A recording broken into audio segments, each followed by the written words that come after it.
Monseigneur Levert, vous revenez de l'assemblée plénière des évêques qui s'est déroulée à Lourdes au mois de novembre. Vous avez réfléchi sur la manière dont les chrétiens accompagnent les personnes qui demandent le sacrement du mariage.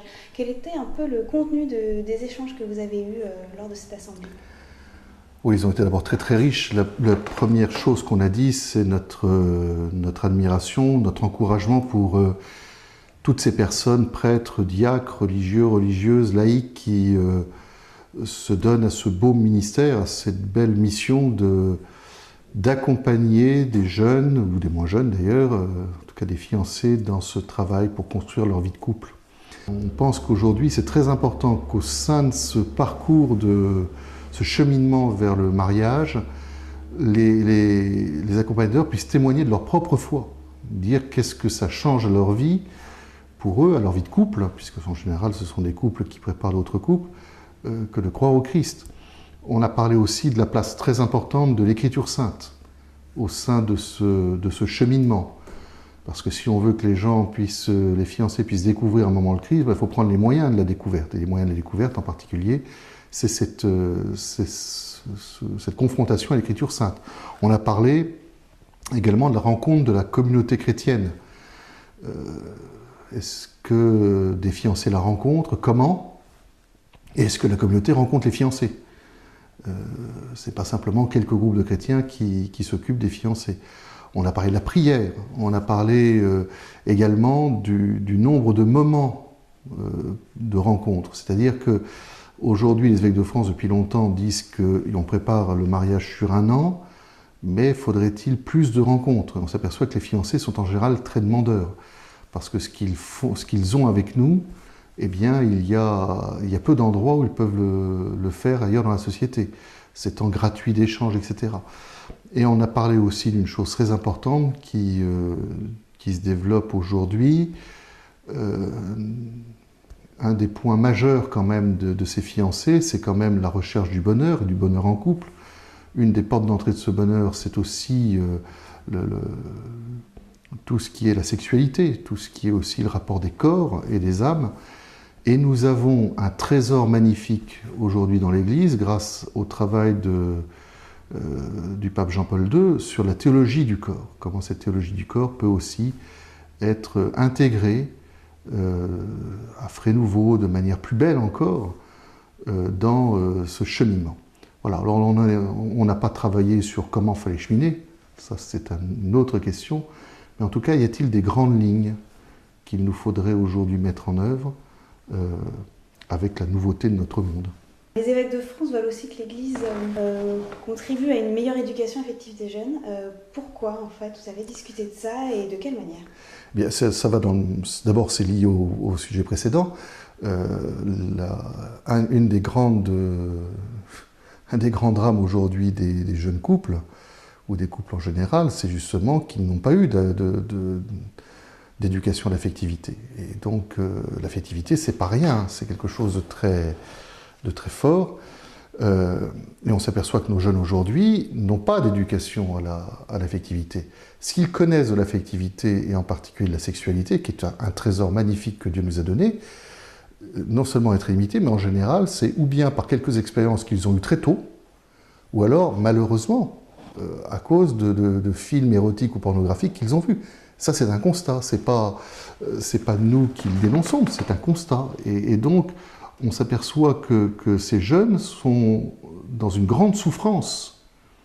On leur montre à l'école des choses sur la sexualité, mais on ne montre que le fonctionnement technique. On n'en montre pas la portée humaine, on n'en montre pas le sens, on n'en montre pas quelque chose qui est vraiment magnifique et qui fait que le couple donne une image de Dieu dans le monde. Et donc, il nous semble tout à fait urgent de travailler à cette éducation à l'affectivité qui est un grand manque chez nos jeunes. Alors, on ne part pas de rien, on a des outils magnifiques qui ont été faits aussi, qui existent. La vraie question, c'est comment nous les utilisons. Vous avez aussi réfléchi à la formation des futurs prêtres. Est-ce qu'il y a des questions nouvelles qui se posent autour de cette formation à cause justement de la société qui évolue? Oui, et qui se posent aussi parce qu'ils sont moins nombreux. qui se posent parce qu'effectivement les questions qui leur sont posées et qu'ils ont affrontées dans leur ministère sont nouvelles, plus prégnantes. Et donc on a non seulement vu des choses sur y a-t-il des points particuliers dans la formation sur lesquels nous devons être vigilants, mais on a parlé aussi de la fraternité entre les prêtres, de la vie, d'une certaine forme de vie commune de prêtres, de partage entre eux pour éviter leur solitude. Alors, pas leur solitude seulement technique. La fraternité entre prêtres, c'est pas simplement quelque chose pour que en doyenné ou en paroisse, ça marche mieux et c'est pas quelque chose de technique. C'est aussi quelque chose de théologique. C'est pas pour rien que le Christ, quand il envoie ses premiers disciples, il les envoie 2 par 2. C'est pas pour rien qu'il fait un collège d'apôtres. Et donc, on a réfléchi beaucoup à cela. On a réfléchi également à d'autres modalité de l'apostolat. On a une modalité qui est très territoriale aujourd'hui, avec une espèce de quadrillage de terrain. On sait bien depuis longtemps que ça ne pourra pas continuer éternellement dans des modalités qu'on a vues jusqu'à présent. Et donc, par exemple, on s'est posé la question de l'itinérance. Est-ce qu'il peut y avoir des ministères itinérants? Ce qui a existé dans le passé, hein, il n'y a pas si longtemps que ça. On a revu aussi l'importance de ce qu'on appelle l'année de fondation spirituelle ou l'année propédeutique avant le séminaire comme lieu de discernement important. Voilà, on a dit beaucoup de choses là-dessus. Et c'est vrai que les évêques ont partagé sur ce sujet sensible de la formation des séminaristes, qui est une souffrance d'abord pour les évêques et pour le peuple de Dieu. Mais voilà, on a aussi beaucoup d'espérance sur cette formation. Il faut quand même se rendre compte que la formation des prêtres aujourd'hui, elle est très belle, elle est très bonne. Enfin, on a rarement autant investi dans l'histoire de l'Église pour la formation des prêtres. Donc voilà. Et ces prêtres, nous savons bien qu'ils ont toutes les qualités et toutes les limites, et bien des jeunes de notre temps également. Donc c'est tout ça que nous essayons de prendre en compte pour avancer. À quelques mois des élections européennes, vous avez rencontré une députée européenne, Sylvie Goulard. Est-ce que vous, les évêques de France, vous avez quelque chose à dire sur la place de l'Église dans l'Europe ? Oui, alors cette députée nous a partagé sa passion pour l'Europe. Alors les évêques de France ont dit quelque chose par la bouche de leur président. Il dit des choses dans le discours de clôture de cette assemblée, que j'invite d'ailleurs tous nos fidèles à le lire. Quels seraient les messages ? Bien, on a un premier message d'abord, c'est qu'il va falloir s'intéresser à ça. Je rappelle que le vote est un devoir moral et un devoir chrétien. Il va falloir s'intéresser, alors que on s'aperçoit bien qu'il y a une certaine distance, un certain désintéressement des citoyens pour tout ce qui est maintenant la vie politique. Donc le premier message, c'est faut s'en préoccuper.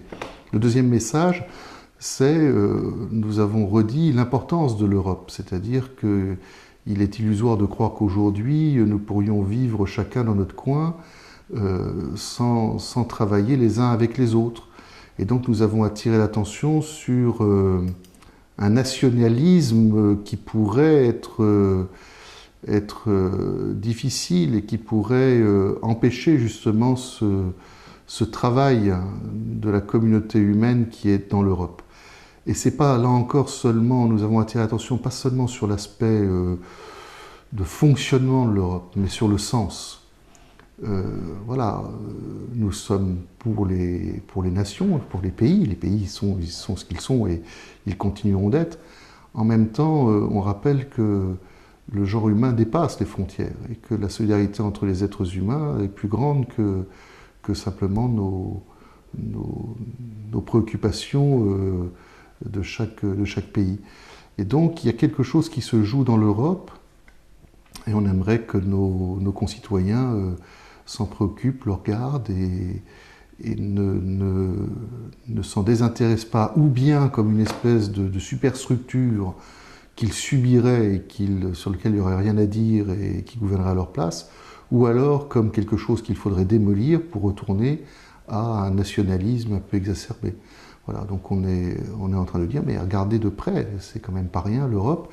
Et pour conclure, mais c'était en fait la prémisse de notre discours, c'est que cette Europe, elle a permis la paix. C'est parce que des hommes, au lendemain de la Seconde Guerre mondiale, comme Schuman par exemple ou Adenauer, ont décidé de se mettre à construire ces relations entre les peuples, et je rappelle que tous ces gens-là étaient des chrétiens profonds, que nous avons connu 60 années de paix, ce qui n'était jamais arrivé dans l'histoire de l'Europe. Et aujourd'hui, bien sûr que l'Europe a des limites, mais l'Europe a permis des choses qui étaient inimaginables il y a encore 60 ans. Et donc, on voudrait aussi dire qu'il y a certainement des atouts qu'il ne faut pas perdre. Après, on s'est posé la question de savoir le sens de tout cela, toujours pareil, hein, quelles seraient les qualités humaines et même transcendantes, spirituelles, qui pourraient faire que l'Europe puisse vraiment vivre et se fonder. Ça, c'est un tout petit peu plus compliqué, car effectivement, peut-être que nos politiques ont un peu de mal à s'engager sur ce terrain-là. Et pourtant, ce sens spirituel et transcendant, c'est ce qu'avait guidé les premiers fondateurs de l'Europe, dont nous espérons que certains même seront un jour reconnus saints.